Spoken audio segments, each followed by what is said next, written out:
Welcome to This Week in UNH Women's Hockey. I'm Phil Kincaid for the Friends of UNH Women's Hockey, and I'm here with head coach Brian McCloskey. And it's summertime. There's no ice in the Whittemore Center rink, and it's kind of warm out, and luckily it's not raining today, which has been a change, of course, for most of June in Durham. Yeah. Thought we'd talk a little bit to get things started off about exactly what goes on in the summertime. It's not as obviously not as busy as during the regular season, but in terms of coaches and players, you know, what happens here in the summertime? Well, we have a few kids, Phil, that it's actually growing, who stay, take a class, train.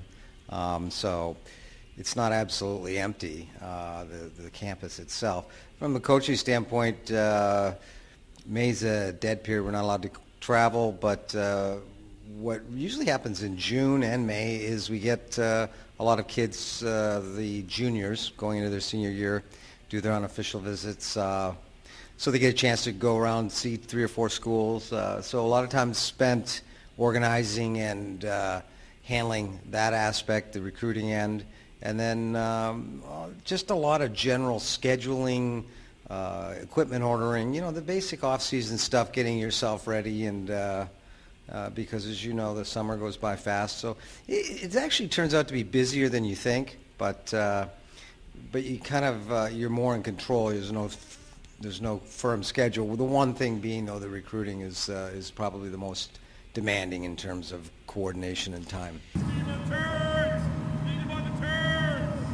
The off-season we work out every day.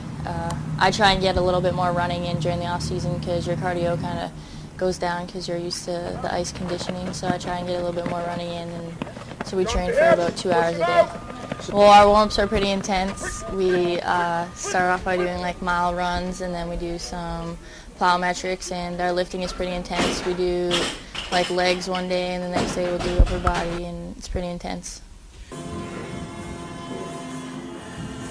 Being in Durham for the summer, it was actually my first time getting the chance to do this, and I never quite knew what it was like, whether people just hang around and work out, but it's actually a great chance to work out with other athletes, get closer with teammates, because the smaller the group, the closer your bonds will be.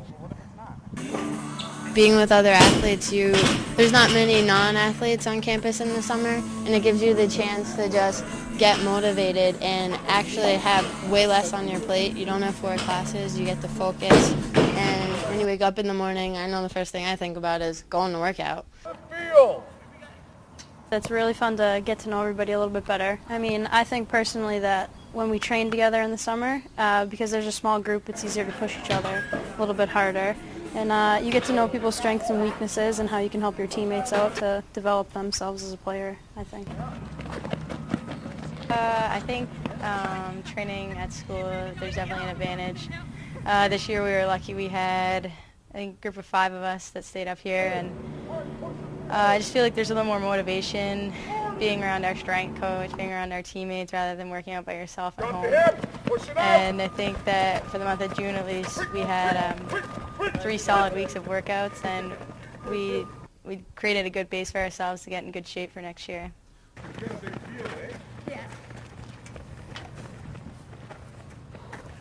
You know, this year's class that's coming in has been pretty well wrapped up. That's been wrapped up for a while. And once again, I think we're seeing, much like last year, where there was a big change in terms of the fact that we lost a lot of players. Yep. This season, we're going to see a lot of new players coming in. Talk a little bit in general about this incoming class for next season.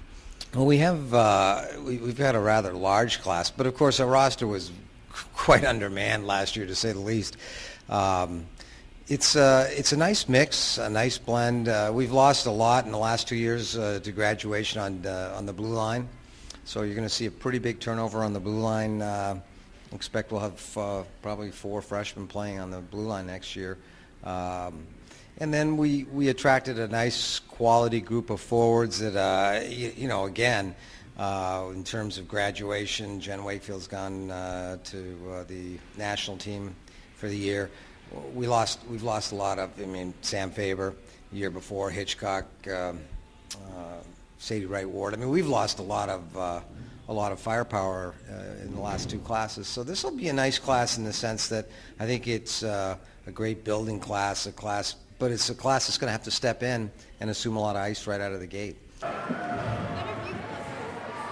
I think every year since I've gotten here, the dynamics and landscape of our team has changed so much every year, whether it's depth, numbers, and whatnot. But I'm actually very excited for our incoming freshmen and maybe some transfers. It'll give other people opportunities to find their roles, our junior and senior classes to really step into their roles as leaders and find their way on the ice and all over.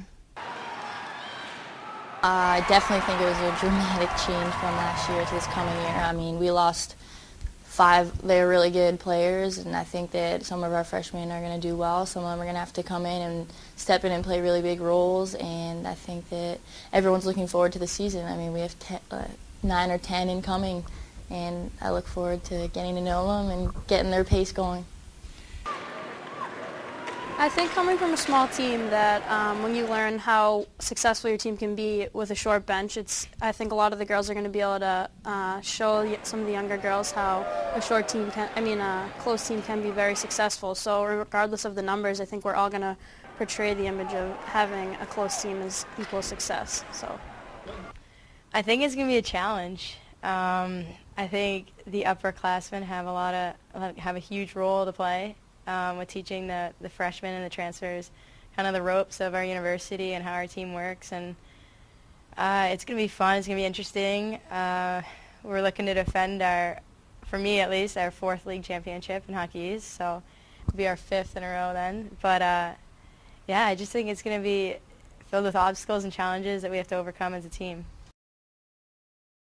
You know, we take a look at the next season, and one of the big questions that always from people's mind is, what is the schedule going to be like?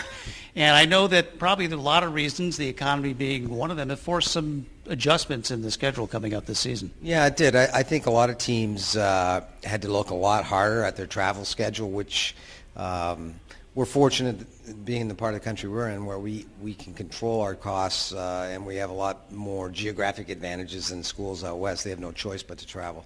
I think you'll see a lot less East-West play the coming year, just as a general principle. We're playing a pretty heavy home slate this year. And, you know, when all's said and done, we'll probably have a 32-game schedule. And we have some fun things on the horizon, though, that I think are going to be exciting for our fan base. And it's a competitive schedule. I mean, the one thing that, from past experiences, the Olympic year does is brings a lot of attention to our sport, which is great, but also it levels the playing field. And so they've talked about parity growing the last few years. I think this year might be a breakout year for parity. I think you might see some of teams that historically haven't been able to beat some of the top-end teams be able to, and I think some of the top-end teams find it's very difficult to stay up there. Well, and also, I mean, what's great about being in this part of the country is 2 of your big rivals are 2 of the best teams in the country, Dartmouth and Harvard. I'm sure they're on the schedule this year. Yes, they are. They are, and it's a similar schedule to what we played last year. We won't have Wisconsin, but you know, a lot of the same, certainly from the ECAC. The St. Lawrence, Clarkson, the stronger Dartmouth, Harvard, Colgate, the teams that have been in probably the upper half of that of the ECAC the last few years are all on our schedule. And but I think both from outside Hockey East as well as within Hockey East, it's going to be the parity. I think is going to be fascinating for the fan base because it's going to put you on the edge of your seats. There are going to be very few games that aren't hotly contested right down on the wire. Well, great. Thanks a lot, Coach. That's this week's edition of This Week in UNH Women's Hockey, and we'll be back.